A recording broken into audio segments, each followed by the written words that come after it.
So moving on, I suppose, and I was gonna use a segue that would have spoiled how I feel about something. Anyway, Def Leppard. I want to talk Def Leppard because they just came out with a new album, and I don't know if that's going to be in focus. Doesn't matter. It's there. That's true. It's an album came out probably Friday. On Friday, which was like a week and a half ago for you. But yeah, after 7 years since the last one. What was their last one? Is that songs from the self-titled? Oh, self-titled. That's right. And I was just waiting. I was waiting for a new one because I wanted to talk about them on my channel, and I like to wait for new albums to come out. Yeah. And I was like, just waiting for it. It's been a while, guys. Come on. Mm-hmm. And then kaboom, there it is. Yeah. And before we get into the new album, I want to just take a second to talk about Def Leppard for us, because Def Leppard kind of it and correct me if I'm wrong, but like speaking for both of us, it was a band and their music was kind of around for like all of our childhoods, because they're like a big 80s band, and a lot of like parents and folks like our parents' ages, like they listened to a lot of Def Leppard because they were huge in like the mid 80s, like 87, whatever. So at least I know my parents were playing Def Leppard in the car all the time. They were showing me songs from them and stuff like that. And they're very much like 80s classic bands. You got them, you got like Poison, Motley Crue. But like Photograph shows up all the time. Pour Some Sugar on Me, I think, is a little overplayed. Yeah, I mean, Hysteria is like one of the best-selling albums of all time. Yeah. So you know them. Yeah, and it's not. I wouldn't even say it's not unearned. Like, I was looking back at their discography a little bit today, because they have the From the Vault album, which is like their greatest hits, and my mom had that, and I listened to it a lot. But then I ended up buying Hysteria and like Pyromania, and I always thought I liked Pyromania better, and then I look back on it and I'm like, no. I mean, it's got Photograph. It's got Rock of Ages. Yeah, it's got Rock of Ages. It's got Rock Till You Drop. I can't remember any other, because Foolin' is on Hysteria. Foolin's on Pyromania. Oh, is it? Okay, yeah, and Foolin's a good song. But Hysteria, man, you got Animal, you got Rocket, you got Pour Some Sugar on Me. You got Armageddon It, yeah. Love Bites, the title track. Yeah. Women. Yeah, so it's just practically top to bottom a better, like at least a more recognizable album. But yeah, they were huge for me in high school. Like I came up with this theory that my friend Mike, if he's watching this, you'll remember hopefully. I was sitting in one of our like lunch periods, and I was going through this phase where I was legally downloading all of these 80s rock artists' discographies, and I was listening to them through, and usually all of them had greatest hits. And then around that time, in like the early 2010s, a couple of them started releasing new albums after all this time. Like Aerosmith came out with an album in like 2013. Journey came out with a new album in like 2011. I think Def Leppard had one that came out. Was that Songs from the Sparkle Lounge, or was that like 2009? That was like 2008 it came out. Yeah. So like I had this theory that for every like classic band, or for every rock band, because I did it with the Foo Fighters too, I was like, all you need to do is buy their greatest hits and then their latest album. And I guess Mike thought that was really funny because he brought it up to me all the time, and he was like, hey Nick, you know what the best strategy for listening to music is? You just buy the greatest hits album and then the new album. And then I was like, yep, that is a thing that I said at one point. Probably not seeing the irony of why that was funny to him. But yeah, man. So they were huge. They were one of the first bands that I was like, yeah, get the greatest hits in the newest album. Because like, I don't know. Yeah. As a wise man once said, greatest hits all you need. Someone out there knows what I'm talking about. Get your finger out of my camera. Someone out there knows. Oh my God. Are you going to tell us? No. Okay. Well, But yeah, like, okay. Yeah, Vault. I have a whole video about like this album, but Vault and a bootleg Queen Greatest Hits. Oh yeah. It was these two albums. They were the first albums I ever listened to. So to say Def Leppard has been with me my whole life is no overstretch. Yeah. And yeah. We actually got to see them. Yeah. I think it was our first concert together.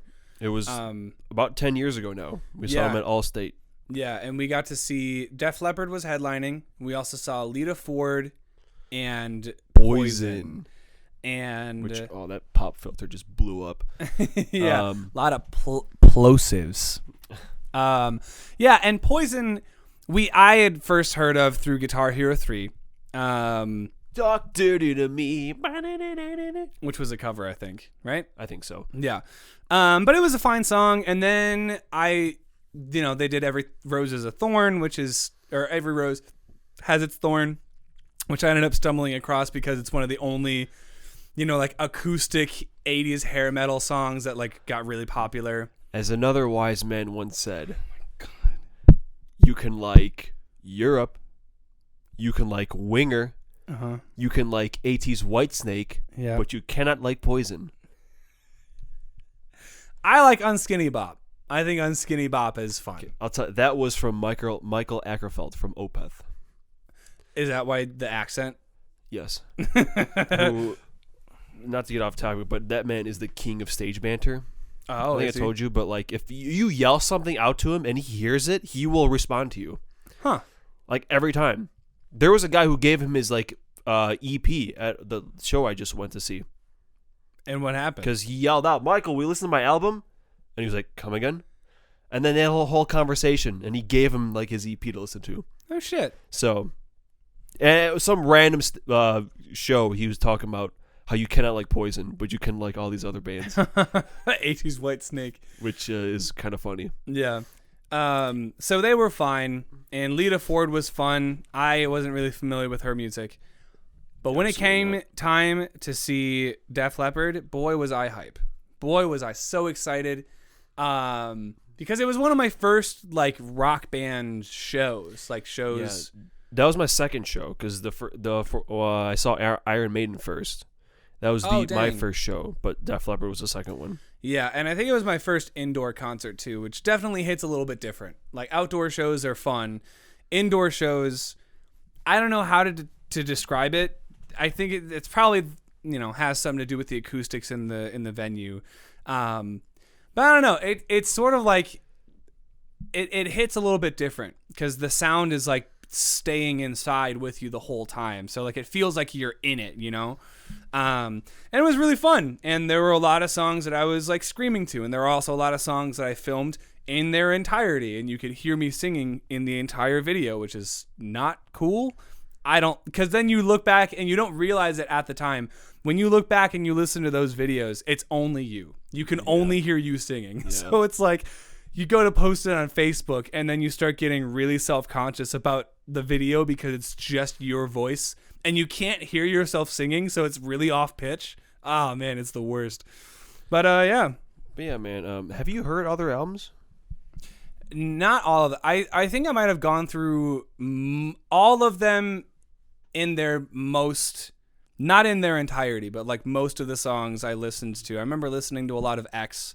There were a couple of songs that I only listened to once, and probably still to this day I've only listened to once. But I can guarantee that I've listened to at least a little bit of every album. At least like the singles, like the big popular songs. Yeah. Because I know you've listened to their whole discography. Yes. I just cleared them again. Yeah. Well, I didn't hear the first 4 because I didn't need to. Yeah. I already know those albums by heart. Yeah, just like Metallica, like those first couple of albums. But yeah, man, really good. This band alone, they have one of my favorite albums of all time and one of my least favorite albums of all time. What was your least favorite? X. Yeah. X is fucking horrible. And they know it too because they never touched the album since its tour. Sorry, guys. Well, right now they have like an acoustic melody. And they play one of the songs from X. But other than that, they never touched this fucking album since. Yeah. And it sucks because Rick Allen actually wrote all the songs with him. So I don't know whose fault it was, but someone dropped the ball hard. Yeah. X's Misery. Oh, Mirror Ball. That's another album. That was the new album that came out around the time that I was in high school. Because it was a live album. But I was like, it was a double live album, and it came in like this really cool jewel case. Yeah, but then there was like 3 new songs at the end, which Undefeated slays. Yeah, Undefeated is really good. But the other 2 were whatever. Yeah. So flash forward to present day, or do like the harp thing, the right. You know. 2022, they come out with this album, Halos in a Diamond Star Halos. Yeah.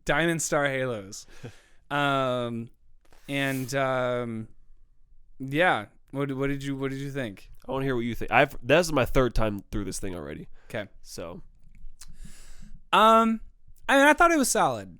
Here's my thing. The whole time I was listening to that album, this is kind of a trend for like at least me and like rock bands or like classic rock bands that you'll hear on like rock radio. And I don't like using classic rock because eventually every rock band becomes classic rock eventually.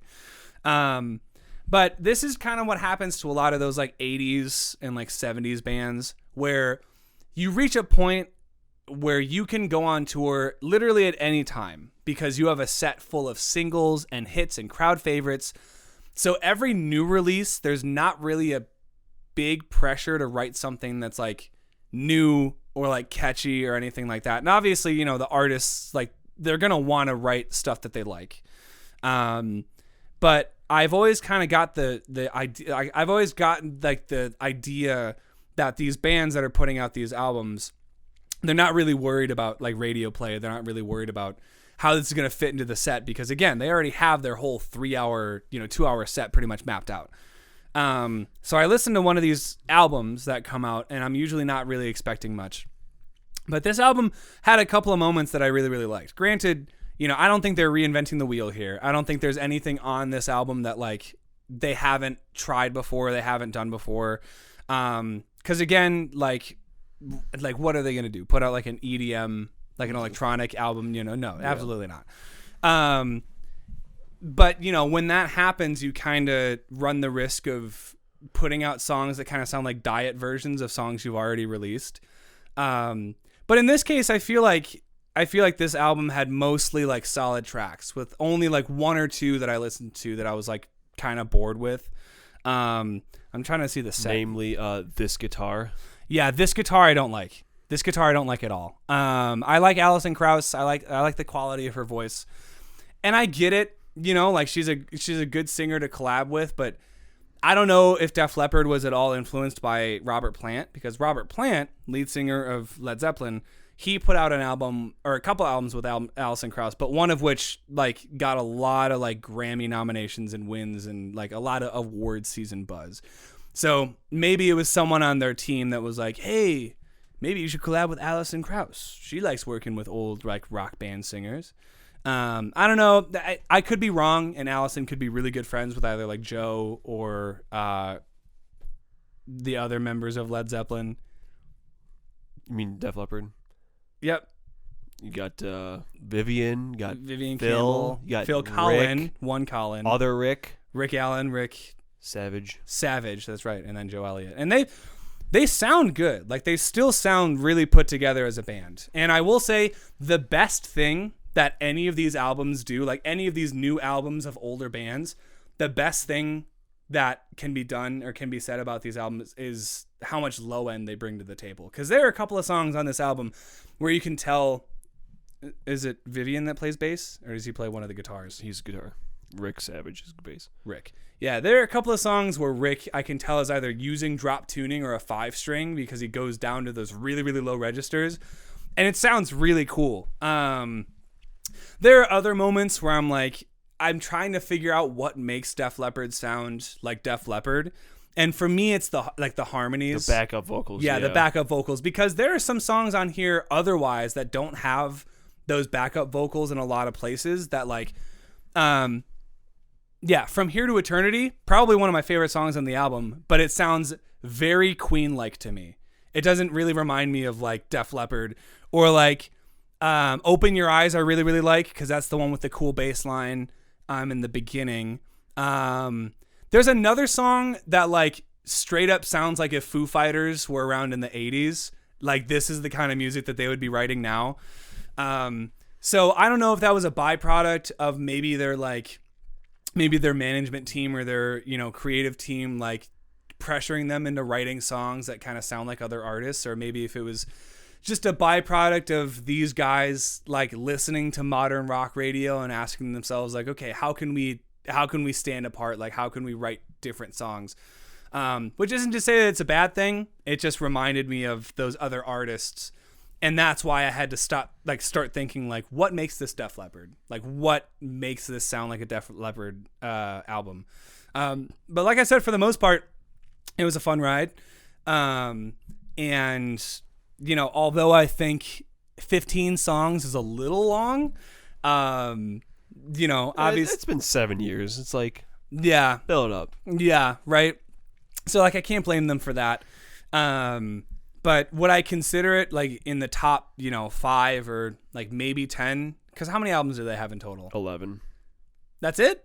They only have 11 albums? Studio. There's a cover album, which I don't count. Yeah. There's like a beat, like Retroactive is just full of B-sides. That's right, because they have an acoustic version of Bringing On the Heartbreak. Yeah, but as far as like albums with new material, there's 11. Okay, well, this is definitely in the better half then. Because I liked it for most of the way through. Even if I wasn't fully paying attention for all of it, there were a couple of moments that I was listening to that really like stuck out to me. And that's when it comes to albums, like specifically as opposed to like just listening to singles or whatever, or playlists. When it comes to an album, I try to listen to it top to bottom. And then usually if there's any part of me that's like, I want to go back to this song or I want to go back to this moment, that's usually a good sign of like a good album. If I want to go back and immediately listen to another song. And From Here to Eternity being probably my favorite, it doesn't really help that sort of example because that was the last song on the album. So it's not like I can go back and listen to it again 2 times in a row. I mean, I could, but anyway. So yeah, I thought it was super solid. I thought it was good too. Yeah. The first time I heard it, I was like, it's kind of whatever. Yeah. But then, yeah, the second time through it, like, yeah, the first track, Take What You Want, like that guitar riff, yeah, pretty heavy for Def Leppard. Yeah, the guitar riff, it's very gnarly when it gets down to the like the lower strings and lower register. Yeah, and then kick's a lot of fun. Like, yeah. it's just like a song that you can tell everyone's just having a lot of fun with. Yeah. But yeah, You Rock Me, they spell it stupidly, but it's a kind of decent song. And that's, I think. I was going to say Liquid Dust was a contender for like one of my favorite songs. And then the chorus happens and it's just them singing Liquid Dust a couple of times and then like another line out. And I was like, that's fine. But the transition from Liquid Dust to You Rock Me was really cool with the acoustic guitar. Even some of the softer ones like Goodbye for Good this time, it has like this, because like, strings in it. So It's automatically pretty cool. And then the Lifeless with the other Alison Krauss one, I think is pretty decent too. Yeah, I like that one. Kiss That Rocks, I think kind of slays except the last like 1 second. It's very 80s of them to put a fucking like a kiss sound effect in the last second of the recording. But yeah, I'm glad you brought up From Here to Eternity because that's a really cool song. It is objectively like, I could tell, they wrote that and they were like, oh yeah, it's going to be the closing song. Like some songs you just know. Rick Savage wrote it. Rick Savage wrote it? Yep. Hell yeah, Rick. How about that? Yeah. It reminds me of the last song on the last album, Blind Faith. That one is kind of like in that similar vibe where it's kind of like more epic than the rest. Yeah. Which is really cool. But like Unbreakable, I can't fucking stand. Yeah. Unbreakable, because we were listening to that in the car on the way here. No, that was the one before From Here to Eternity. That's the one that starts with that really cool riff, and then the verse goes to the like tech breakdown. Oh right, yeah. Like I hate the verse in that song. Yeah, extremely. Because I think in the chorus they do like unbreakable, unshakable, unwhatever. Oh, speaking of lyrics, there's another song where he mentions like the Snapchat generation. And like, I get it. Like, you're in your 50s, your 60s, you're a rock band. You probably have kids that are, always on their phone. It seems like a very parent thing to do, to like write lyrics about the Snapchat generation and like the, taking selfies all the time. But like lyrics like that always kind of date songs for me. And I don't like that a whole lot. So that kind of takes me out of it a little bit, but yeah. I mean, there's 15 songs. There's a handful that aren't great, but there's a handful that are honestly kind of really good. But yeah, like your point before, how these bands don't really have to put out albums. Yeah, like they very well could have stopped after Hysteria, and they would have been fine. But I'm glad that they still try at least. Well, because at the very least, this gives them another reason to go on tour. Yeah, because it's like you promote the new album, people go see you, and that's what I was thinking. I had a lot of thoughts like in the middle of listening to the album, and obviously, there's a Jay-Z quote that Donkey used in one of his videos about reviews, about how it's kind of unfair to the art and the artist to formulate permanent opinions after only experiencing it once, or like only listening to it like a half hour ago. So I can't definitively say whether or not I do or do not like this album for certain, but I can definitely say there are some songs that upon first listen were really interesting to me, because who knows, I could go back and listen to this album and those songs that I want to go back to like either don't hit me the same or whatever. Like we were talking about Gears Judgment, last week. It was like, yeah, you play it for a week and you're like, this is better than Gears 3. And there's some magic, X, like chemical X that's not, in the game or in the album that is just missing. And you're like, yeah, maybe. That's how I felt with Sonic Highways, like the Foo Fighters album. Like I liked that album a lot when I first listened to it. Now it's my least favorite album.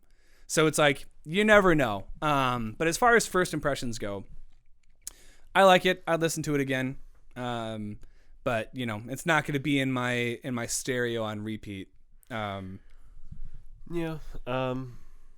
It is what it is. Yeah. But yeah, man, it's just cool that these guys are playing. Yeah, I mean, you put out an album, you go on tour, or you could go on tour only and never put out a new album, like some people, King Crimson, and it's just like, oh, come on, dude. Yeah. But yeah, the band, great dudes, great guys. I fucking love Rick Allen. I got a pop figure of him. My boy. Yeah. He's such a sweetheart, dude. Is he? Every time he like they shot him out on like a tour or something. Mm-hmm. I was like, yeah, give it up for the Thunder God, I think they call him. Yeah. And then he's always like crying, like he's just happy to be alive. Yeah. I mean, that's awesome. There's also a whole movie. There's a movie about the band and him. I think it was like a TV movie. Yeah, Hysteria. Yeah. That just shows up until that point, the band's history. Mm-hmm. And I've seen clips from it. I don't think I saw it in full, but I think them recording Bringing on the Heartbreak is really cool. I definitely show you that movie. I have a bootleg of it. Yeah, that was back at your old place. Yeah, it was a long time ago. But there's still a band that means a lot to both of us, and I think honestly they might have, I don't want to say aged a little better than Metallica, but maybe they had a very similar trajectory. Where like in the middle there, it seemed like maybe they were milking it a little bit and, they could have stopped. But eventually, all of those bands come around and they come to terms with the fact that they're not going to be like the hip thing anymore. Because there's, especially in like the 90s and the early 2000s, I feel like there was a lot of pressure for like 80s bands to be relevant again. But now they just don't care. They're just making music because they want to. And that's awesome. So Def Leppard, I know you don't give a shit about what I think. If you're watching this, it'd be cool if you were. Yeah. But keep on keeping on. You were gonna do that whether I told you to or not. Anyway. Thanks for check out my ranking of all the albums coming out soon. Yep. Which may not already be up. Yeah, and if you're watching this on YouTube, the link to David's channel is going to be in the description. So check that out. Subscribe to him. Give him some love. Any more thoughts on Def Leppard before we move on? That's about it. Yeah.